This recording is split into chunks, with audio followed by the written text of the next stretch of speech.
In this video, I'll show you how to quickly change your WordPress admin password to keep your site secure. Don't forget to like and subscribe for more WordPress tips. Start by logging into your WordPress dashboard. Once you're in, look at the left-hand sidebar and click Users. This is where all your site's accounts are managed. Next, find your admin username, hover over it, and click Edit. Scroll down to the Account Management section and click Set New Password. WordPress will suggest a strong password, or you can type your own. Make sure it combines uppercase, lowercase, numbers, and special characters for maximum security. Once you're happy with your password, scroll down and click Update Profile. That's it!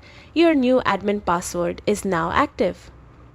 Make sure to log out and log back in to confirm everything works. Keeping your admin password up to date is a simple way to protect your WordPress site from unauthorized access.